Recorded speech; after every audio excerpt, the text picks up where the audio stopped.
Bienvenidos a su devocional Hablemos con Dios, un tiempo de devoción, amor y reflexión con el Señor. El llamado del hombre restaurado de Gadara, anteriormente conocido como el endemoniado gadareno. Es una historia narrada en varios de los evangelios. En este caso quiero leer contigo Marcos 5 del 1 al 20. Mi nombre es Giovanni Quintero y vamos a estudiar la historia del endemoniado gadareno en esta mañana.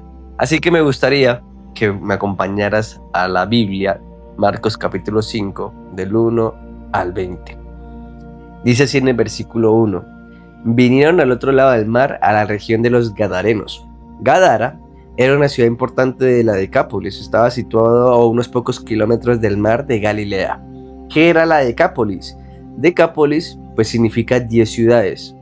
Era una confederación de ciudades con una fuerte influencia griega, romana y muy pagana. No pertenecían al ambiente religioso judío. Habían templos dedicados a dioses paganos, teatros romanos, culto al emperador. Era una región donde el judaísmo era minoritario. Para un judío piadoso era un lugar impuro. Y precisamente allí decide ir el Señor Jesús. Esto ya nos enseña algo y nos revela lo que hay en el corazón de Cristo. Sigamos con la lectura, versículo 2. Y cuando salió Jesús de la barca, enseguida vino a su encuentro de los sepulcros un hombre con un espíritu inmundo. Entra en escena la persona del cual vamos a hacer este estudio. Versículo 3. Que tenía su morada, su casa, en los sepulcros, y nadie podía atarle ni aun con cadenas, porque muchas veces había sido atado con grillos y cadenas, mas las cadenas habían sido hechas pedazos por él, imagínese, y desmenuzados los grillos, y nadie le podía dominar. Esto yo no lo he visto en ninguna película, en ningún cine he visto esta escena, y siempre, de día y de noche, andaba dando voces en los montes y en los sepulcros, en los cementerios, e hiriéndose con piedras él mismo. Versículo 6. Cuando vio pues a Jesús de lejos, corrió y se arrodilló ante él, clamando a gran voz, le dijo: ¿qué tienes conmigo, Jesús, Hijo del Dios Altísimo? Te conjuro por Dios que no me atormentes. Porque le decía: sal de este hombre, espíritu inmundo. Y le preguntó: ¿cómo te llamas? Y respondió diciendo: Legión me llamo, porque somos muchos. Y le rogaba mucho que no les enviase fuera de aquella región.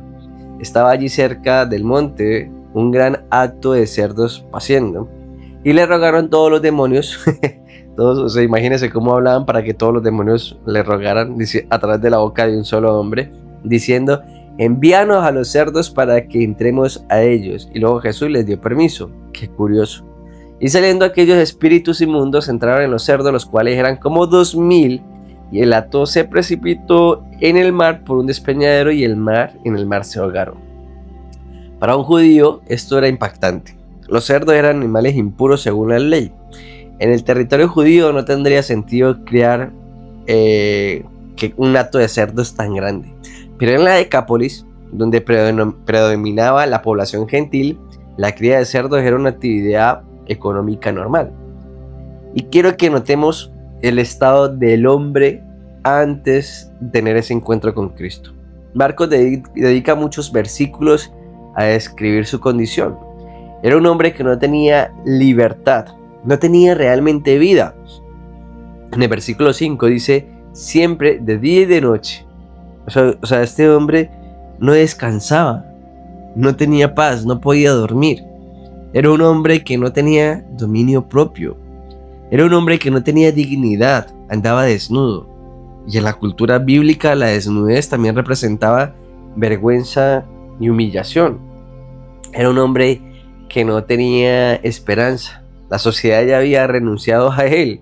Intentaron ayudarlo, pero no pudieron. Después intentaron controlarlo y tampoco pudieron. Finalmente lo dejaron apartado. Qué cuadro tan triste.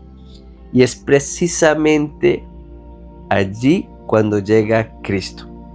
Cuando Jesús le pregunta: ¿cómo te llamas? La respuesta es: Legión Me llamo porque somos muchos.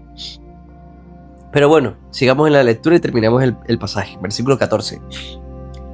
Y los que apacentaban los cerdos huyeron y dieron aviso en la ciudad y en los campos.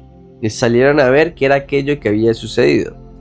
Vienen a Jesús y ven al que había sido atormentado del demonio y que había tenido la legión, sentado, vestido y en su juicio cabal, y tuvieron miedo. Y les contaron lo que habían visto, cómo le había acontecido al que había tenido el demonio y lo de los cerdos. Y comenzaron a rogarle que se fuera de sus entornos. Al entrar él en la barca, el que había estado endemoniado, ojo, le rogaba que le dejase estar con él, mas Jesús no se lo permitió, sino que le dijo: vete a tu casa, a los tuyos, y cuéntales cuán grandes cosas el Señor ha hecho contigo, y cómo ha tenido misericordia de ti. Versículo 20. Y se fue, y comenzó a publicar en Decápolis cuán grandes cosas había hecho Jesús con él, y todos se maravillaban. Marcos resume toda la transformación en una sola escena. No hace falta explicar mucho más. La presencia de Cristo restaura completamente la dignidad humana de este hombre. Lo hace libre, lo hace nuevamente una persona. Pero me impresiona que el primer impulso de este hombre restaurado, mira lo que dice el versículo 18, le rogaba que le dejase estar con él. El primer impulso de este hombre restaurado era estar con aquel que lo había restaurado, con Jesús. Lo primero que desea hacer es quedarse con Jesús.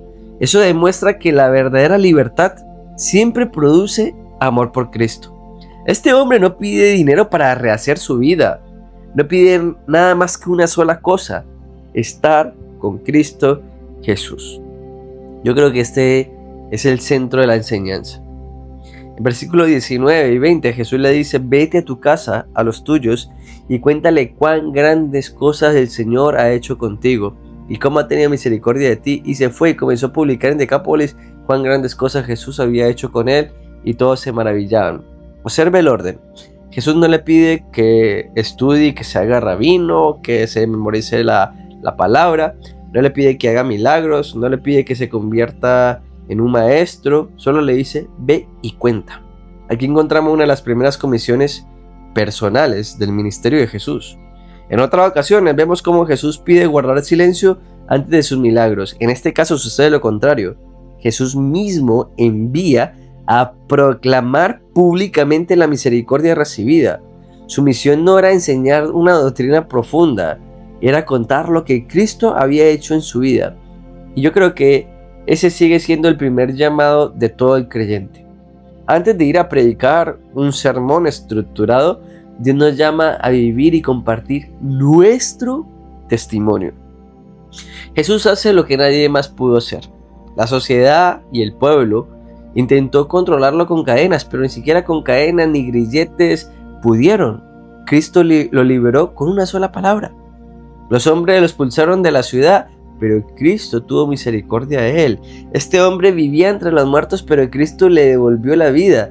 Todos lo conocían por su condición, pero Cristo le dio una nueva identidad y una nueva misión. Y familia, quiero que tengamos claro, Cristo no solo nos rescata de aquello que nos esclaviza, nos llama para vivir con un propósito. Él no solamente nos quiere rescatar y darnos libertad para ser libres, sino que en esa libertad hay un propósito para con Él. Porque el final del relato no es que el hombre quedó simplemente libre, el final del relato es un hombre enviado. Y esa diferencia es la esencia del discipulado cristiano. Ir y hacer discípulos, ir y anunciar lo que Dios ha hecho en nuestra vida. Tal vez nosotros nunca estuvimos poseídos por una legión de demonios como aquel hombre, pero todos, sin Cristo, estábamos esclavizados por algo. Algunos por el pecado, otros por el orgullo, otros por resentimiento, otros por miedo, temor, otros por ansiedad, otros por adicciones. Cada uno de nosotros tiene una historia de la cual Cristo nos rescató. Y así como aquel hombre fue enviado a contar lo que el Señor había hecho con él, también nosotros hemos recibido esa misma misión. El mismo llamado de este hombre restaurado de Gadara es el mismo llamado que tú y yo tenemos el día de hoy. Quizás Dios no nos llame a cruzar un océano para predicar o pararnos todos los domingos en un púlpito, pero sí nos envía a nuestro entorno. Le decía, vete a tu casa. Nos envía a nuestra familia, a nuestros vecinos, a nuestros compañeros de trabajo, a nuestros amigos. El primer campo misionero de todo creyente comienza donde Dios ya lo ha puesto. Pare de contar. Ese es el primer campo misionero. Pero por eso Jesús no le dijo, ve y cuenta cuánto sabes y cuánto has aprendido. Jesús le dijo, ve a tu casa, a los tuyos, y cuéntales cuán grandes cosas ha hecho el Señor contigo y cómo ha tenido misericordia de ti. Lo mismo podemos hacer tú y yo. Tal vez no todos acepten tu testimonio, tu mensaje, pero nadie puede negar lo que Dios ha hecho en tu vida. Y aquí surge una pregunta que cada uno de nosotros deberíamos responder delante de Dios en esta mañana. ¿Yo estoy cumpliendo con la misión que Cristo me ha encomendado? ¿Yo estoy cumpliendo con el llamado que Cristo me ha hecho? Las personas más cercanas a mí conocen lo que Cristo ha hecho en mi vida. Mi familia puede ver la obra transformadora de Cristo en mi carácter. Mis compañeros de trabajo notan que soy una nueva criatura, que he nacido de nuevo, que no soy el mismo. Estoy anunciando con mis palabras y con mi manera de vivir la misericordia que un día recibí. Es para que meditemos y para que terminemos en oración pidiéndole a Dios que nos permita anunciar su misericordia, su bondad y todo lo que ha hecho en nuestras vidas. ¿Les parece? Vamos a orar. Padre, te damos gracias en esta mañana por la vida, por tu favor y por tu misericordia. Gracias porque tú saliste al encuentro, Señor, cuando éramos esclavos, estábamos adictos, estábamos muertos, Señor, pero tú saliste a ese encuentro con nosotros y con tu favor, con tu misericordia, has tenido piedad de nosotros y nos has rescatado. Nos has dado una nueva vida, nos has revestido, Señor, nos has dado una nueva identidad como hijos de Dios Padre, nos has reconciliado con Él, nos has dado un propósito y vida eterna. Por eso te estamos infinitamente agradecidos. Y te pedimos, Señor, que nuestras acciones confirmen ese agradecimiento, que podamos ir a anunciar a todo lugar, Señor, lo que tú has hecho con tu amor, con tu gracia, con tu misericordia en nuestras vidas.